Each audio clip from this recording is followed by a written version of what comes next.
در لیسه کسبی تکنیکی ناحیه وسه بین لیسه های کسبی تکنیکی منطقه کلوب از شهر کلوب ناحیه های دنگرک، خوالینگ، همدانی، فرخور آزمون ملکه کسبی دایر گردید.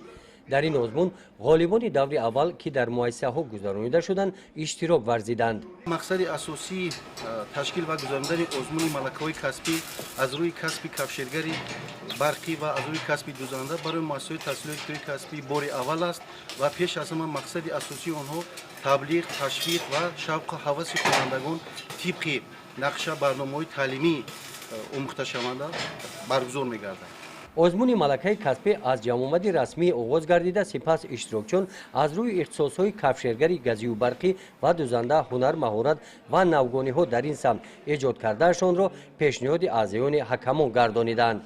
مقصد از برگزاری آزمون این پیش از همه رشد و تقویت دادن کسب‌های کارگری در جمهوری تاجیکستان میباشد که این از پیام امساله پرزیدنت تاجیکستان برمیآید. عین زمان زیاده از 100 نفر خوانندگان لیسه‌های کسبی تکنیکی منطقه کلوب در آزمون امروزه اشتراک نمودند و با استفاده از همه تجهیزات‌های و تکنولوژی‌های حاضر زمان چی کفشگری چی دوزندگی استفاده برده شدند. در خدمت نظریوی و عملی آزمون ملکه کسبی از جانب کسب آموزان لیسه‌های کسبی دانش و ملکه کسبی از خود نمودهشان آنها به طور نظریوی و عملی نشان دادند.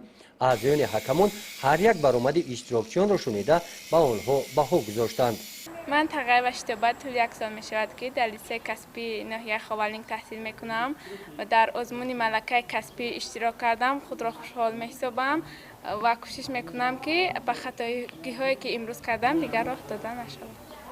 آزمون ملکه کسبی در لیسه کسبی تکنیکی ناحیه وسه با مهیا نمودن شرایط و امکانیات در سطح بلند دایر کرده شد.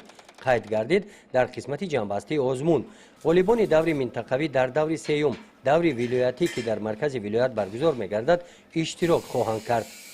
گزارش خوجا نظری خدای نظر ظهروف از ناحیه وسه برای برنامه اطلاعاتی نوید.